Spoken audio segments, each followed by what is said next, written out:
Chapter 1. I was training hard, but going nowhere. I've been training jiu-jitsu for years. At first, like everyone, I was hooked. The complexity, the chaos, the feeling of progress after every roll. But eventually, something shifted. I was training more, but improving less.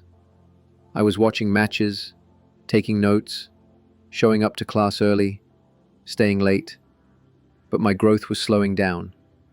My rounds felt repetitive, my progress was unpredictable, and honestly, I didn't know why. I thought I had the right mindset. Train hard, train more. If you're stuck, double your effort, grind your way out of it. That's what most people think. But after a while, I realized I wasn't growing. I was just spinning. I had plateaued. And the scary part, I didn't even notice it for a long time. Then, by complete accident, I came across a book. It wasn't about martial arts. It wasn't even about sports. It was Mastery by Robert Greene. At first, I didn't expect much. I thought it would be another self-help book with recycled ideas. But the more I read, the more I realized this book was describing exactly what I was going through in jiu-jitsu.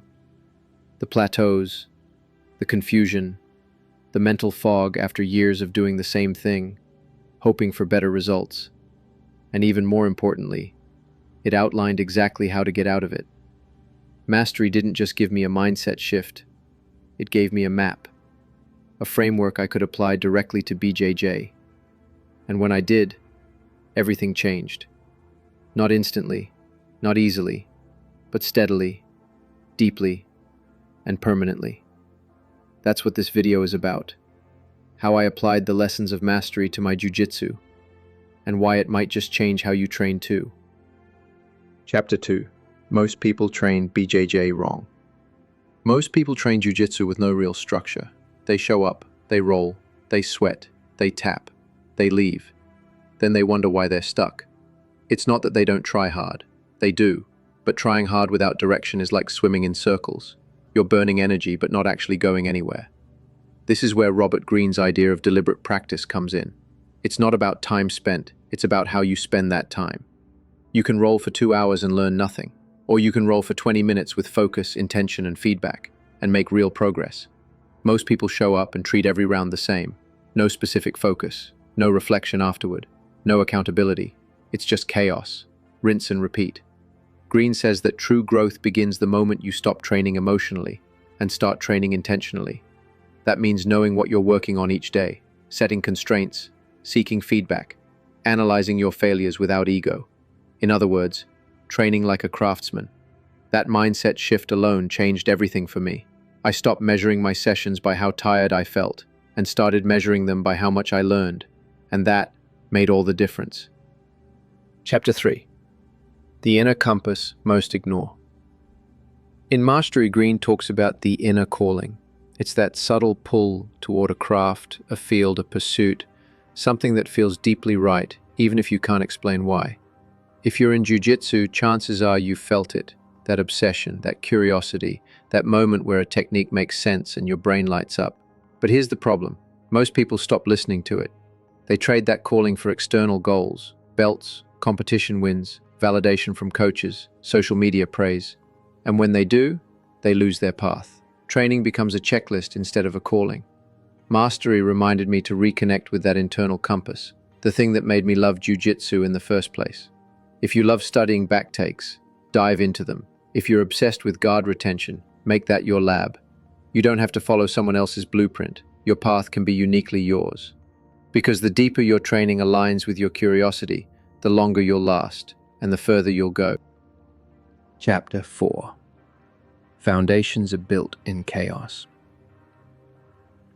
Everyone says you need strong foundations in BJJ, but most people misunderstand what that really means. It's not just learning a bunch of fundamental techniques, it's learning how to survive in chaos. Greene explains that real skill isn't built through repetition alone. It's built by putting yourself into problems, and figuring your way out. In Jiu-Jitsu, that means live rounds. Starting from disadvantage, testing ideas under pressure, trying to stay a step ahead while learning how things fall apart. You don't get good at mount escapes by watching a video. You get good by getting crushed in mount 100 times and slowly learning what works. This is what Greene calls the apprenticeship phase.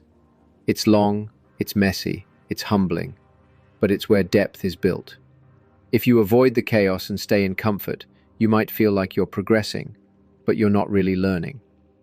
Learning means friction. It means failure. It means staying in the fire long enough to adapt. That's where true foundations are forged.